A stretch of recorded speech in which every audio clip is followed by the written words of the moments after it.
Ronaldo, Muhammad Salah. Apa dia jago? Tak.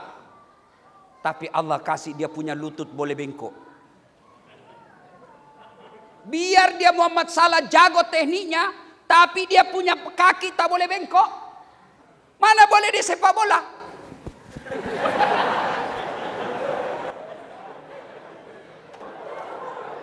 Kalau kau sudah tidak tahan dengan suamimu, bukan dengan menghinanya, bukan dengan memakinya, tapi kau katakan saja, pulangkan saja aku pada ibuku atau ayahku. Masya Allah. Insya Allah kita tidak akan mati dalam keadaan ngerampok.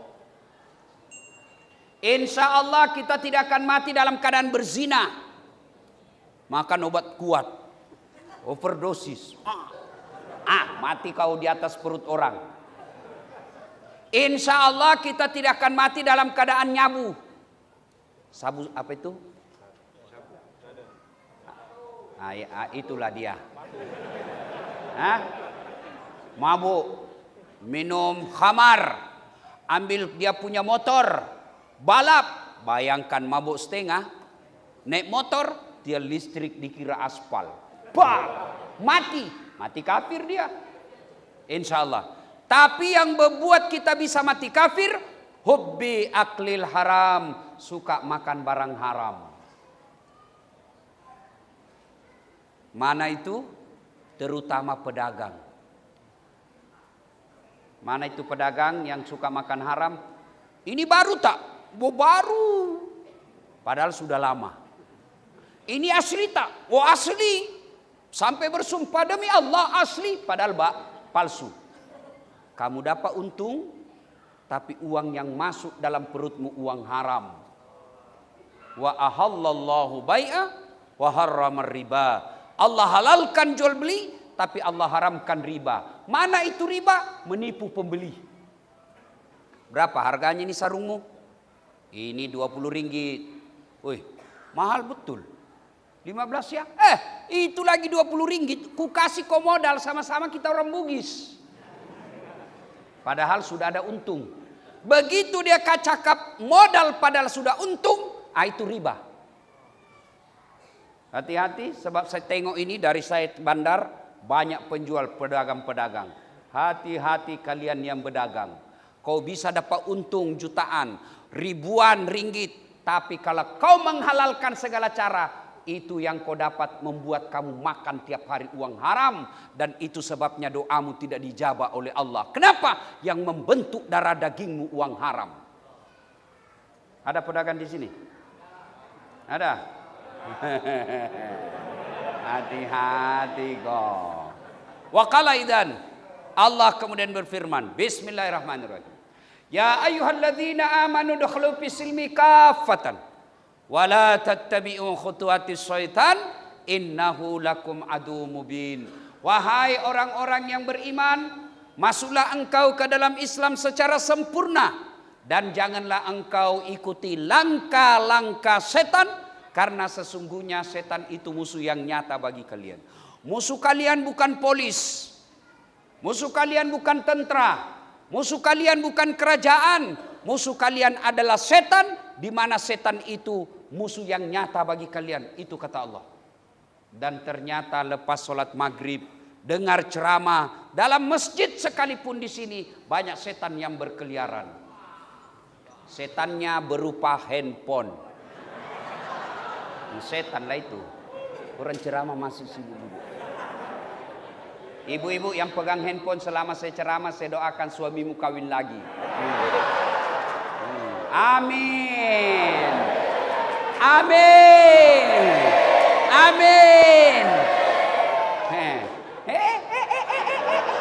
Macam apa kok? Saya musafir, doa saya makbul. Saya pendakwah, doa saya makbul. Saya lebih selesai lagi dakwah, doa saya makbul. Ku doakan kau yang pegang handphonemu, suamimu kawin lagi. Simpan dulu handphone, simpan. Tak ada siaran langsung, tak ada live, simpan. Sudahlah, tak payah kau konsentrasi. Sebab Apabila kau pegang handphonemu, pasti kau tidak simak ceramah saya. Pasti yang kau simak begini. Mana ada kau simak ceramah? Yang kau simak apa? Ini monitormu. Simpan handphone, simpan. Ustadz, kita mau rekam Ustadz, supaya ada kita tengok nanti ulang. Ini ada kamera saya bawa. Ini gambarnya lagi bagus. Suaranya lagi bagus. Macam mana caranya? Ini kameranya Ustadz sudah balik. Nanti ada di YouTube, bos. Macam mana caranya? Ustadz Dasat Latif Masjid As-Saimah. Putar itu. Kau pencet, keluar itu ceramah saya di sini. Sudah dipencet Ustaz, tak mau tak putar. Berarti tidak ada kau punya data. Sudah tengok, jangan lupa like, comment, and share. Ya toh? Oke? Setuju? Simpan handphone. Simpan. Wih, hargai juga perasaan saya, bos. Saya berhenti ceramah kalau kau rekam terus. Jaga kau. Simpanlah supaya kita cepat ceramah, ya. Oke, saudara? Bisa? Wa qala idzan bismillahirrahmanirrahim. Innallaha wa malaikatahu yusalluna 'alan nabi ya ayyuhalladzina amanu sallu 'alaihi wa sallimu taslima. Sesungguhnya Allah dan para malaikatnya, Masya Allah. Allah perintah solat, Allah tidak solat. Allah perintah puasa, Allah tidak puasa. Allah perintah haji, Allah tidak haji. Tapi Allah perintah kita salawat. Innallaha wa malaikatahu. Allah dan para malaikatnya, Allah dan malaikat bersalawat. Maka wahai orang-orang yang beriman, kata Allah, bersalawatlah kalian kepada Rasulullah dengan sebaik-baik salawat. Tak boleh kita salawat sambil merokok. Tak boleh kita salawat sambil kita makan. Haram, tidak, tak elok namanya. Maka ketika bersalawat kata Allah, bersalawatlah dengan sebaik-baik salawat. Kita salawat bareng-bareng ya. Bisa? Saya nak dengar puan-puan dulu. Ini cewek-cewek nih. Mana lebih laju suaranya dengan laki-laki? Boleh? Cewek dulu. Salatullah. Ayo ibu. Ala toha. Salatullah. Ala Yasin. Nilainya 7,5. Nah ini nih kita lelaki, ayo jangan mempermalukan jenis kelamin bos. Ayo, senaki memang nih suaramu, ayo, yuk. Salatullah, salamullah, ala toha rasulillah, salatullah, salamullah, ala yasin. Alhamdulillahi Rabbil Alamin.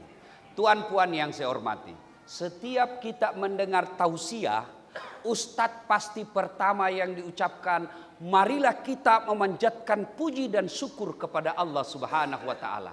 Lalu ada anak pemuda bertanya, kenapa mesti bersyukur Ustadz? Sekarang ada Covid. Kenapa mesti bersyukur Ustadz? Saya diberhentikan dari kantor sebab ini ada PHK, pemutusan hubungan kerja. Kenapa mesti bersyukur Ustadz? Saya baru saja dipecat di kantor. Kenapa kita bersyukur? Satu, ada saya mau bagi handphone iPhone 13 Max Pro 1 tera. Saya bagi kau gratis. Percuma. Mau? Mau? Angkat tangannya mau. Mana? Oke kau. Tapi begitu saya kasih kau tuli. Tidak boleh dengar. Mau? Mau? Ayo. Artinya bukan handphone ini yang mahal, tapi telinga. Dan hebatnya lagi di telinga, kau boleh bedakan mana teleponnya istrimu, mana teleponnya cewekmu. Iya toh? Boleh dibedakan mana teleponnya Haji Bacok suaranya dan suaranya Dasat Latif. Dan hebatnya lagi ini telinga, tempatnya oke bah. Kamu pernah bayangkan macam mana seandainya telingamu satu dibawa ke lepak? Halo? Ya. Kau di mana? Di sini. Iya toh? Iya. Dan hebatnya lagi di telinga, Masya Allah. Gratis. Tak payah kau bayar. Saya bagi lagi contoh. Mau kamera? Ini kamera 3 kameranya. Itulah dia mahal. Saya ditanya, Ustadz, handphone apa yang mahal? Handphone yang banyak kameranya? Bukan. Handphone apa yang mahal? Handphone yang tidak diperiksa sama istrimu. Biar dia punya 4 kamera, selalu diperiksa istrimu, tak ada guna kau punya handphone. Ini kamera saya.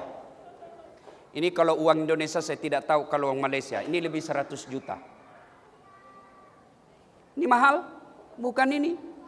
Biar ada kau punya ini kamera, kalau tidak ada matamu. Kau mau apa? Hah? Ini pun ada kau punya beli, ada duit kau punya beli. Kalau kau tidak punya ilmu pakai ini, tidak bisa kau pakai. Ustadz, foto saya. Oke, setengah badan. Tik, setengah badan betul, tapi pusat ke bawah. Ini guna harus ada ilmunya. Harus tahu diputar-putar supaya fokus. Tapi apakah ini mahal? Bukan. Apa yang mahal? Matamu. Dan ini gratis. Tak perlu begitu kau buka langsung fokus, tidak perlu tak payah kau putar. Iya toh? Hebatnya lagi ini kau punya mata, dia bisa bedakan mana istri, mana tetangga. Tuan-tuan pernah bayangkan bagaimana seandainya tak bisa kita bedakan mana istri, mana tetangga? Kenapa? Malam minggu ini lain-lain rasanya. Ternyata jiran punya istri. Ayo. Kenal Lionel Messi? Kenal? Tahu Lionel Messi? Ronaldo? Muhammad Salah? Apa dia jago? Tak. Tapi Allah kasih dia punya lutut boleh bengkok. Biar dia Muhammad Salah jago tekniknya, tapi dia punya kaki tak boleh bengkok. Mana boleh dia sepak bola?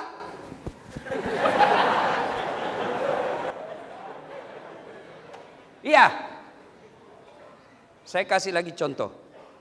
Gigi. Pernah nampak orang ada kawat di giginya? Pernah? Itu mahal, Pak. Kalau uang Indonesia sekitar 50 juta. Dulu waktu saya kecil, pagar saja dikawat. Ini gigi pun dikawat. Luar biasa ini perempuan sekarang. Giginya dia kawat. Saya bilang sama mahasiswa saya, apa itu yang mahal? Bukan. Apa yang mahal? Gigi. Biar kamu mau kawat harga 100 juta, tapi tidak ada gigimu. Apa kau mau kawat? Ya. Hebatnya lagi, kita punya gigi ini. Hebatnya lagi, kita punya gigi, Allah bagi gratis.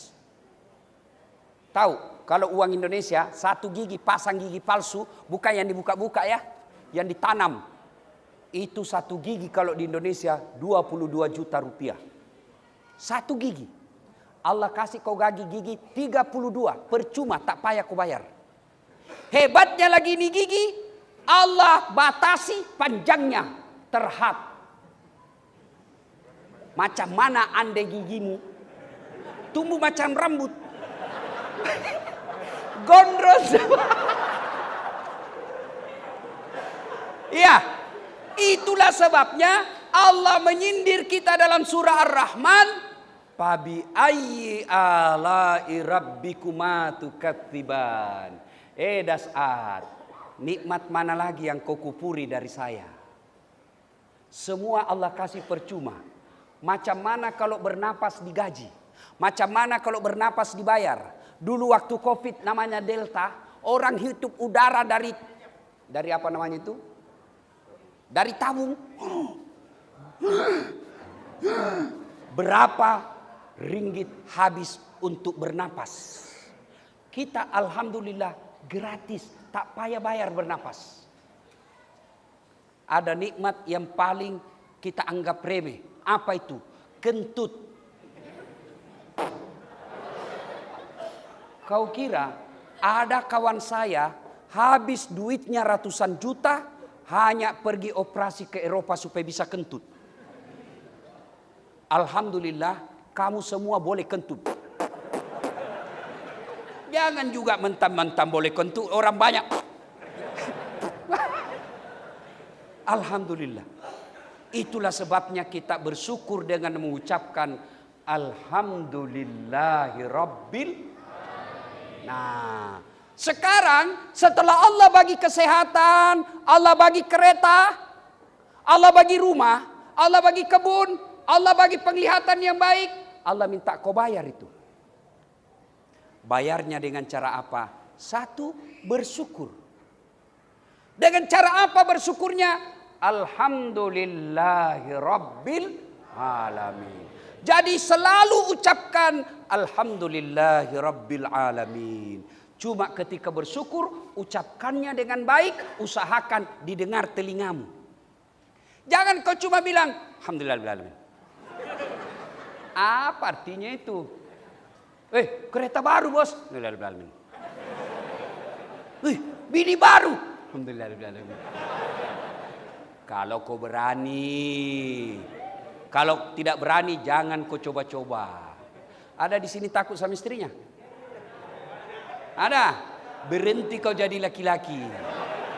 Dia bilang ngamuk dia Ustaz. Kenapa kalau dia ngamuk? Dia pecahkan piring. Kalau dia pecahkan satu, pecahkan dua. Kalau dia pecahkan televisi, alhamdulillah. Lagi jimat. Dengar Pak, piring boleh dibeli. Televisi boleh dibeli. Harga diri sebagai suami tidak boleh diinjak-injak istri. Takbir!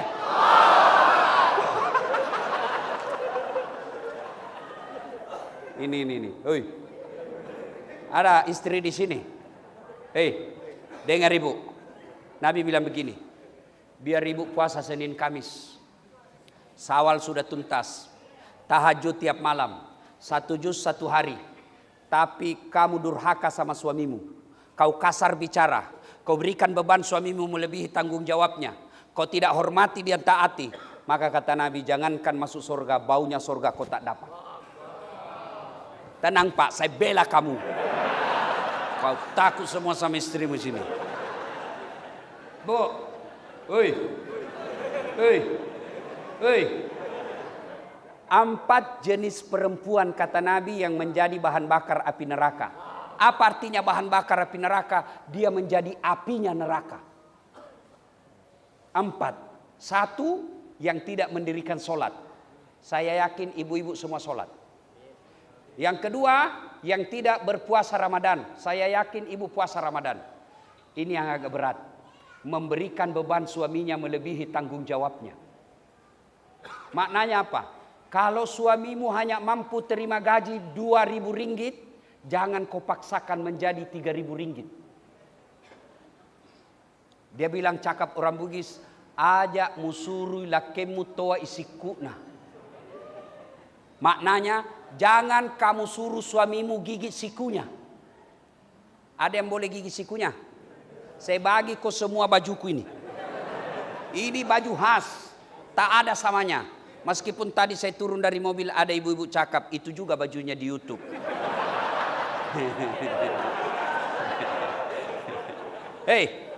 Coba kau gigitlah sikumu.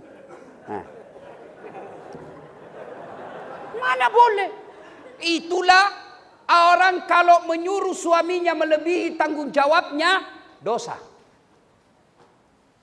Yang keempat, perempuan istri yang suka memaki-maki suaminya. Marah sama suaminya, boleh. Tak kusangka kau begitu bang. Jauh-jauh ku tinggalkan Sulawesi. Aku ikut sama kamu. Ternyata kau ada bini budak. Boleh kalau marah macam itu boleh. Tapi mana ini maki-maki, menghina suami. Memang kamu goblok. Goblok. Dongok memang ini. Sama aja bapaknya goblok. Weh, jangan kau ketawa. Saya serius ini. Ada pernah binimu marah macam itu? Kalau ada binimu marah seperti itu, kau selalu keluar. Tidak pernah aja di rumah. Jalan aja kerjamu. Kalau istri saya ngomong begitu, saya tidak marah. Saya diam. Setelah 5 menit saya menyanyi. Tiap malam engkau ku tinggal pergi. Bukannya aku sengaja. Demi kau dan si buah hati. Terpaksa aku harus begini. Kalau kau marah-marah sama suamimu, jangan kau maki-maki. Ada juga orang suami istri bertengkar, begadu, hamil lagi. Ada macam itu. Hamil lagi.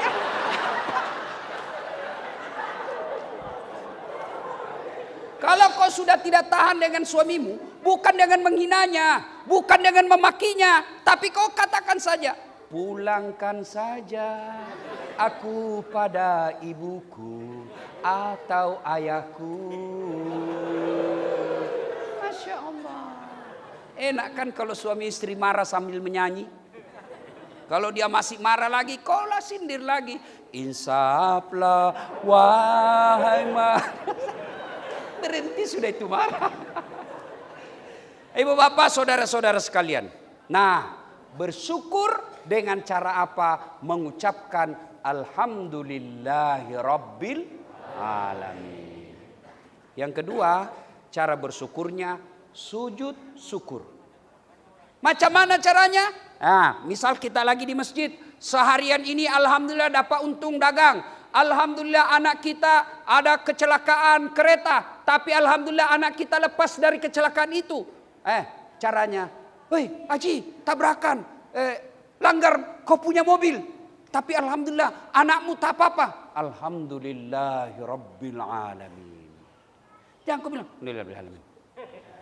Itu kan ada orang biasa bersikir tidak jelas apa dia bilang. Terutama kalau selesai maghrib. Ada itu orang biasa imam ustadz, zikirnya terlalu cepat. Semlah. Macam dia makan pisang goreng panas. Semlah. Yang bagus bos. Subhanallah. Alhamdulillah. Alhamdulillahirabbil alamin. Yang kedua, sujud syukur. Macam mana caranya? Langsung saja sujud. Di mana sujud? Bagus lagi kalau datang masjid.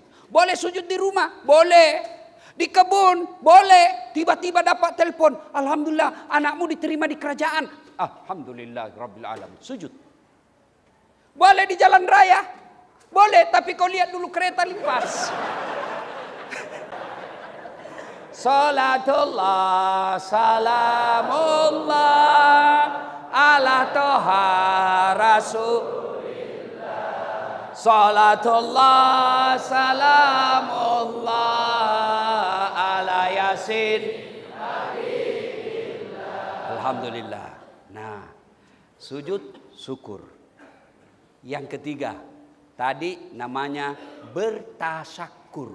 Yang kedua, bertafakkur. Apa itu tafakkur? Mikir-mikir. Pikir-pikir, alhamdulillah Allah kasih saya sawit 10 hektar. Alhamdulillah Allah bagi saya kereta 4. Alhamdulillah Allah bagi saya rumah harga 1 juta. Bersyukur. Caranya keluarkan zakatnya. Kalau kalian tidak keluarkan zakatnya, maka kalian masuk kategori at-takatsur. Lomba-lomba memperkaya diri. Guna kereta 5 tambah 6 tambah 7, rumah cantik, tabungan banyak, tapi dia tidak keluarkan zakatnya, maka hartamu itu nanti yang akan menyiksamu masuk ke dalam neraka. Itulah enaknya jadi orang miskin. Kalau orang miskin tak banyak pertanyaan. Mana ada banyak pertanyaan? Tersangka pertama maju. Nama Inem. Pekerjaan pembantu rumah tangga. Gaji 1.000 ringgit 1 bulan. Kau gunakan untuk apa? Sebenarnya tak ada cita-cita saya merantau Malaysia jadi pembantu. Tapi ibu saya sakit di Pinrang. Aku datang ke sini merantau. 500 ringgit ku kirim tiap bulan. 500 ringgit ku tabung untuk kehidupanku sehari-hari. Mobil tak ada. Rumah majikan punya.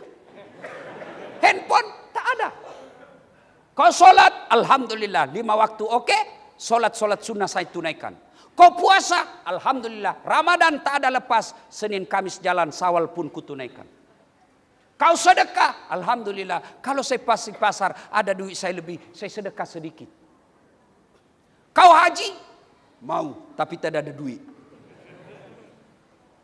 Allah kemudian berfirman, Inam, meskipun kau hina di hadapan manusia, sekarang aku muliakan kau. Tadkhulul jannati bisalam. Silakan kau masuk surga dari pintu mana yang kau suka. Ada apa mau dia tanya? Kereta? Tak ada. Bicycle? Tak ada. Rumah? Kontrak. Apa dia mau tanya? Tersangka kedua, maju. Haji? Titik. Itu kau kereta dari mana kau dapat? Kalau lihat kau punya gaji tak payah kau dapat itu. Anu apa? Wah, tidak jelas. Ditempeleng dia. Bah! Keluar darah di telinganya. Dia mau lari ditarik lagi. Itu istrimu pasang kawat dari mana? Itu rumahmu tegelnya dari mana? Itu semua ditanya. Anu apa? Tidak jelas. Tak. Ditinju habis dia. Babak belur dia pak. Masuk juga surga. Tapi sudah hampir habis sudah mukanya. Sudah hampir mukanya. Masuk dia surga, ketemu sama pembantunya. Kata pembantunya, Tuan Haji, dari mana? Kenapa bukan? Jangan banyak bicara di situ. Macam mana boleh terlambat? Saya sudah 3 tahun di sini. Baru saya datang. Kenapa boleh Tuhan terlambat? Sekira ada mobil empat itu kereta empat. Dia bilang itulah kereta, banyak sekali pertanyaannya. Hati-hati kalian yang tidak membayar zakat. Zaman Nabi membentuk pasukan penagih zakat. Zaman Khalifah Abu Bakar Siddiq ada pasukan perangnya untuk memerangi orang yang tidak membayar zakat. Saya bagi contoh. Ini air. Bersih, suci. Boleh saya minum. Bismillahirrahmanirrahim.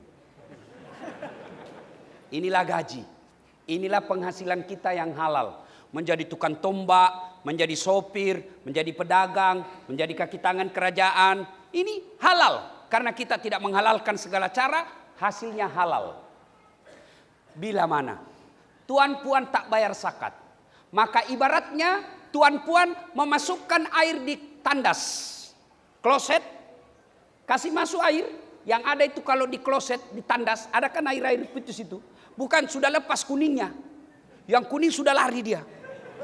Yang masih ada airnya, ambillah air di dalam tandas itu, 1 tetes saja. Kau masukkan 1 tetes di sini, kamu masih mau minum ini? Masih mau minum ini? Tidak. Itulah harta yang tidak kau bayarkan zakat, yang tadinya bersih, yang tadinya suci, yang tadinya jernih, menjadi kotor hanya gara-gara 1 tetes itu. Itulah yang 2,5%. Contoh lagi. Pernah beli pisang? Pernah beli pisang?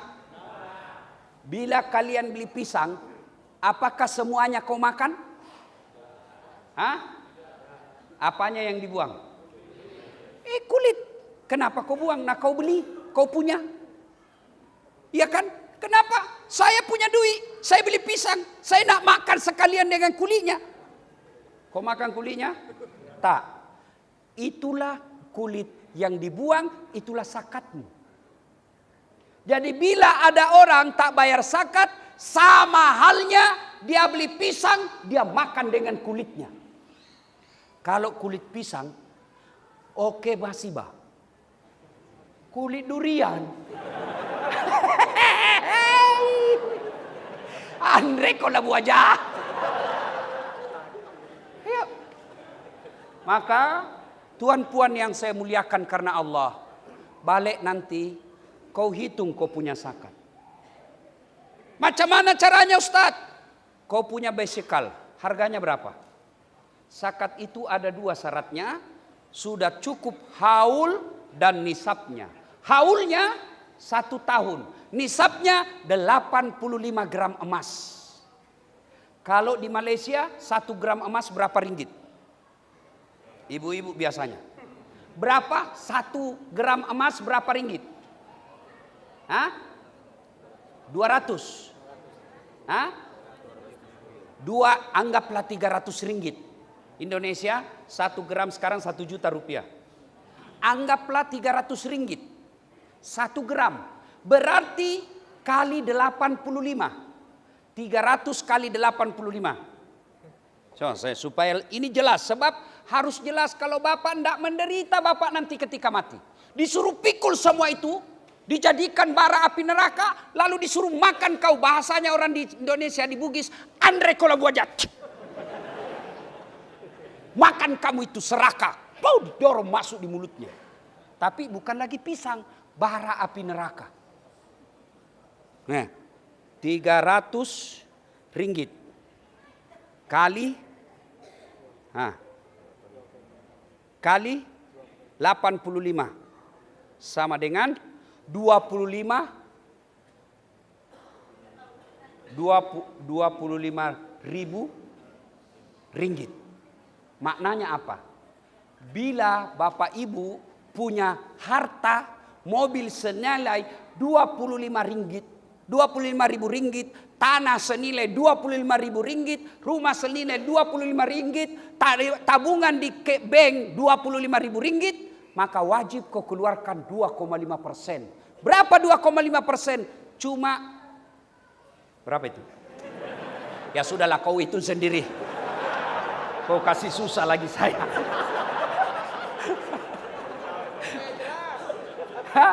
Kau itu sendirilah. Ya kan?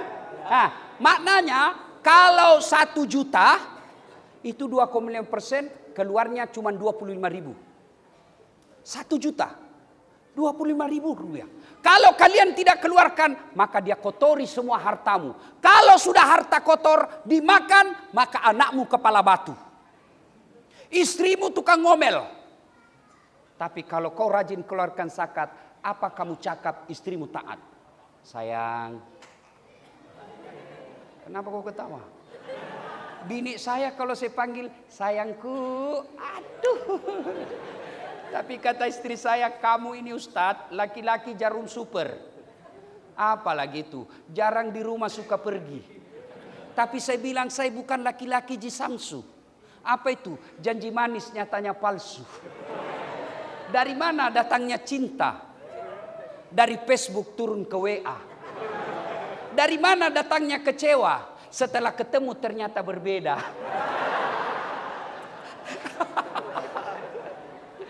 Nah, ibu bapak saudara-saudara sekalian, hitung itu. Rumah. Kalau rumahnya sudah lebih harga 25 ribu ringgit, maka wajib keluarkan 2,5%. Tiap tahun, kalau itu rumah hanya digunakan tempat tinggal saja, maka dia sekali saja kamu keluarkan. Tapi kalau rumah itu dikontrakkan, sewa-sewa, maka tiap tahun dikeluarkan. Punya kereta hanya kita gunakan pribadi, tidak disewa-sewakan, maka sekali saja selama kereta itu. 2,5% tidak cukup 3. 2,5%. 97,5 kata Allah ambil itu semua. Tapi bila tuan-puan tidak keluarkan, jangan heran anakmu dinasihati dia lawan. Jangan heran istri dinasihati membangkang. Kenapa? Karena yang membentuk darah dagingnya uang haram. Maka saya berharap, saya cinta tuan-tuan puan-puan karena Allah. Balik nanti ini hitung zakatmu. Keluarkan. Kalau tak kau keluarkan, maka itu akan menyiksamu dunia sampai akhirat. Poin 1. Sampai mana kita tahu ceramah? Sampai jam berapa? Hah? Jam 9. Wah. Enak di kau. Hah? Sholat Isya jam berapa? Yang kedua, tajuk kedua. Siapa yang hafal doa sapu jagat? Saya bagi hadiah. Hah? Siapa yang hafal doa sapu jagat? Saya bagi hadiah. Ayo. Doa sapu jagat. Hah? Mana? Ah, kamu hafal? Ah, sini. Tak ada yang hafal. La haula wala quwata illa billah. Doa sapu jagat. Ada yang hafal? Tak ada? Pasti kamu hafal semua. Cuma kau tidak tahu judulnya. Doa sapu jagat selamat duit saya. Doa sapu jagat itu Rabbana fid dunya wa fil akhirati wa qina. Iya naro yasa doa sapu jagat lah dongo.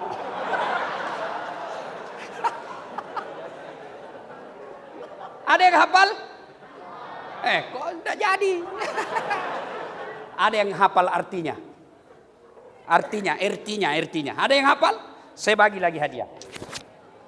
Ayo. Budak-budak. Ah, sini kau. Sini. Cepat, kau masuk di YouTube. Ayo. Siapa yang hafal artinya? Itu doa. Hah? Orang tuanya? Tak ada juga. Wah, pantas doamu tidak dikabulkan. Kamu minta tak tahu apa yang kau minta. Allahu Akbar. Macam mana doamu mau dikabulkan? Kamu tidak tahu apa yang kau minta. Padahal doa ini kalau Allah kabulkan itu aman kau dunia akhirat. Fid dunya hasanah, selamat di dunia, wa fil akhirati hasanah, selamat akhirat. Maknanya kaya dunia, kaya akhirat. Maknanya pejabat dunia, pejabat akhirat. Maknanya hebat dunia, hebat akhirat. Berapa banyak kita lihat hebat di dunia, sengsara di akhirat. Hebat di dunia, menderita di akhirat. Orang Islam doanya fid dunya hasanah, wa fil akhirati hasanah. Pantaslah kita tidak dikabul doa. Kita tak tahu apa yang kita minta. Minta kak, kata saya apa kau minta? Tidak tahu, minta saja. Beleng-beleng kau namanya. Nah sekarang menurut para ahli tafsir ayat fid dunya hasanah. Mana sih yang dimaksud fid dunya hasanah? Mana yang selamat di dunia? Menurut ahli tafsir, ahli yang belajar tentang Quran, fid dunya hasanah itu 4 unsur. Pertama, punya pasangan yang soleh dan soleha. Bagi tuan puan yang sudah punya istri, periksa istrimu. Kalau istrimu suka ngomel, kau tidak fid dunya hasanah. Kalau suamimu tukang selingkuh kasar memukul, pak, nerakanya dunia kau dapat. Dan percaya bapak-bapak yang saya hormati ini, tuan-tuan, kita bisa seperti ini bukan karena kita jago, tapi karena istri kita baik. Saya nih bisa ceramah macam ini bu, bukan karena saya hebat, tapi mamanya Ece yang jago. Mana boleh saya ceramah kalau istri saya tidak bagi laluan. Mana boleh saya ceramah kalau istri saya menyiksa. Begitu saya mau ceramah, 5 menit lagi sebelum berdiri, tiba-tiba mamanya Ece menelpon. Ustadz, dikontak listrik anakmu. Apa itu listrik? Ini lampu. Karen. Mana boleh saya ceramah? Saudara, digigit buaya anakmu. Mana boleh? Kita boleh bisa ceramah seperti ini karena istri memberi ketenangan. Maka adik-adikku sekalian, kalau kalian mau dapatkan surga dunia, pertama hati-hati milih istri. Cantik? Boleh. Kata Nabi, pilihlah menjadi istrimu karena 4 perkara.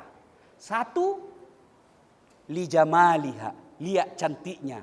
Cantik penting. Kenapa? Karena hampir 24 jam di depanmu. Baru bangun, dia lagi. Mau tidur, waduh, ada lagi dia. Balik kantor, angkasih. Nak makan, dia lagi. Jadi kalau jelek casingnya, cepat kau ganti casing. Tapi ingat, cantik jangan kau jadikan ukuran utama. Karena cantik pasti ada batasnya. 17 tahun, Sweet 17, cantik. Balik angka 17. 71, masih cantik. 17 tahun, senyum, semua cowok terpesona satu kampung. 71 tahun, senyum, lari cucunya, dikira mau digigit. Cantik menurut Haji Baco, belum tentu cantik menurut saya. Saya ditanya, Ustadz, siapa perempuan tercantik di dunia? Ya, mamanya Ece dong. Kata istriku, urusanmu. Saya tak urus istrimu. Cantik ada batasnya, cantik subjektif. Cantik menurut dia, belum tentu cantik menurut saya. Penting cantik, tapi jangan kau jadikan prioritas. Apalagi cantik kau lihat di Instagram. Hati-hati, ada kamera filter. Kamera 360, cantik betul ketika dilihat di Facebook. Mulus, tak ada noda. Begitu lihat aslinya, hancur. Hati-hati, adik-adik sekalian, hati-hati milih istri. Ustadz, bagaimana caranya dapat istri yang baik? Tak payah kau pikirkan, biar Allah yang kirim. Gimana caranya? Kau jadi orang baik, Allah kirimkan kau laki-laki baik-baik, perempuan baik-baik. Buka Quran, laki-laki baik-baik tidak akan menikah kecuali dengan perempuan baik-baik. Dan perempuan pezina tidak akan menikah kecuali dengan laki-laki pezina. Jadi bila nak punya istri yang baik, kau dulu jadi orang baik. Bila nak punya suami yang baik, kau dulu jadi suami istri, anak yang baik. Sekarang banyak anak muda, statusnya OTW jogging, OTW yoga, OTW ngafe, OTW nonton. Begitu mau tidur, semoga dapat suami yang bisa menjadi imam dalam hidupku. Kalau kau mau dapat imam dalam hidupmu, OTW pengajian, OTW baca Yasin, OTW pesantren, insya Allah kau dapat imam. 2, ketika cari istri, kata Nabi, lihatlah keturunannya. Siapa bapaknya? Penting kau cari. Itulah sebabnya orang Jawa mengatakan bebet, bobot, bibit. Itulah sebabnya orang Bugis niga na iro, niga mbokna, niga indokna, niga nenena. Tapi ingat, tidak boleh jadi prioritas. Kenapa? Karena ada orang bapaknya baik, anaknya jadi pengkhianat. Siapa? Nuh alaihi salam. Ada orang bapaknya pengkhianat, anaknya jadi nabi. Siapa? Ibrahim alaihi salam. Yang ketiga, kata Nabi, lihat kekayaannya. Siapa itu? Kaya dia, bah. Boleh. Tapi jangan kau jadikan ukuran. Kaya dia, betul kaya, tapi 13 bersaudara. Habis bagi warisan. Yang keempat, kata Nabi, pilihlah karena agamanya. Lalu mahasiswa bertanya, Ustadz, kenapa agama nomor 4? Mestinya agama nomor 1. Betul agama nomor 4, tapi dia tidak titik di situ. Dia koma, kata Nabi, usahakan, utamakan agamanya, karena dengan agama kau dapat semuanya. Ada orang cantik, anaknya lagi miskin. Ada lagi kaya, mukanya lagi hancur. Ada lagi cantik, kaya, agamanya lagi jelek. Maka untuk mendapat perempuan, dialah cantik, anak orang kaya, keturunan baik-baik, hafal Quran, 100 perempuan belum tentu ada 1. Bila tuan-tuan tahu ada di situ, di sini di Tawau, ada bapak kenal cantik, anak keturunan orang kaya, baik-baik, hafal Quran, tunjukkan saya juga masih mau. Ya kan? Nah, maka fid dunia hasa itu punya pasangan yang baik. Tuan-puan yang sudah punya suami, kalau dia baik, genggam baik-baik, dia akan mengantarmu masuk ke dalam surga. Kalau kalian punya istri yang baik, pelihara dia baik-baik, karena dia akan menolongmu selamat dunia sampai akhirat. Tapi jika ada istrimu panenakang, malas, ada 2 solusinya. 1, sabar nikmati penderitaanmu. Yang kedua, kau pisah dengan baik-baik. Cerai namanya. Tapi jangan kau jelek-jelekkan dia. Ada kau punya suami jahat, malas, dia pegang duitnya, kasar, memukul, maka kau tinggalkan dia, minta kau cerai dengan baik-baik. Bukan dengan saling mempermalukan. Yang kedua, yang namanya fid dunya hasanah, punya anak yang soleh. Ini saya lihat ada anak-anak santri kita. Tuh, alhamdulillah. Saya bawa anak santri saya hafal Quran juga. Bu, hui, bu. Kalau ibu meninggal nanti siapa doakan kau? Suamimu. Kawin lagi. Dia tanya saya mamanya C, Ustadz, jadi kalau saya meninggal nanti kau nak kawin lagi? Saya bilang, kau sini dulu sayang, saya berikan kau penjelasan baik-baik. Jangankan kau meninggal, kau masih hidup saja, saya selalu berpikir kawin lagi. Apalagi kalau kau sudah mati, pastilah saya kawin. Nah, Bapak saudara-saudara sekalian, anak pesantren apa kelebihannya? 1, makannya pasti halal. 2, sholatnya pasti berjamaah. Dan hebatnya awal waktu. Yang ketiga, dia tiap hari baca Quran. Yang keempat, pasti dia punya semangat solidaritas, selalu sama-sama. Yang kelima yang paling penting, tiap hari didoakan orang tuanya.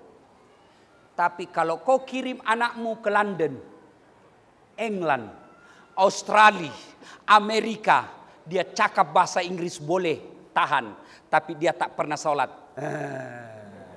Nggak ada gunamu lah, cilaka. Jago banaknya, boleh tahan banaknya itu Ustaz. Kenapa dia boleh tahan? Masih kecil dia sudah pandai bahasa Inggris. Apa hebatnya? Banyak yang begitu. Tidak percaya, banyak yang bisa bahasa Inggris. Anak-anak masih kecil. Kau pergi ke Inggris. Anak-anak di Inggris, Pak, baru belajar bicara sudah bahasa Inggris. Macam. Kalaupun dia bahasa Inggris, kalau ibu bapaknya meninggal, dia berdoa pakai bahasa Inggris. Taklah. Begitu meninggal bapaknya dia berdoa, oh my God, please help me my father. Pasti dia bahasa Melayu juga. Oh Allah, maafkan bapak saya ya Allah. Tidaklah dia guna bahasa Inggris. Apa salah anak kita sekolah ke luar negeri? Tak salah. Baik lagi. Tapi kalau dia tidak pernah kau tengok dia ngaji, dia hanya main game saja. Hei. Saya merantau ke Tawau cari kerja. Ternyata di Tawau tak ngam-ngam. Saya boleh balik kampung. Balik lagi saya ke Sulawesi. Orang Jawa datang merantau ke Tawau. Ternyata di Tawau tak nyaman. Dia boleh balik kampung. Mangan orang mangan, yang penting ngumpul. Dia pergi kerja tidak nyaman di tempat kerja. Dia boleh balik lagi. Tapi bila masuk kubur, boleh kau balik lagi. Tak ngamlah di sini. Balik lagi ya. Balik kau di situ. Tak boleh kau balik-balik. Tinggal kau situ. Kalaupun kau balik, satu kampung tinggalkan kampungnya. Ustadz jadi setan, Ustadz. Dan pada saat kau sudah dalam kubur, hilang semua. Yang boleh lagi mendoakan kamu, anakmu yang mondok ini. Lepas dia sholat, dia berdoa, Allahumma gfirli wali walidayya warhamhuma kama rabbayani saghira. Saya bukan memuji diri. Bapak saya sudah arwah 10 tahun yang lalu. Tapi rasa-rasanya tidak pernah sehari pun saya tidak doakan bapakku ketika saya sholat. Alhamdulillah saya tidak kaya. Tapi saya buatkan masjid di kampung saya. Nama bapak saya Masjid Bani Abdul Latif. Itu kalau anak baik agamanya.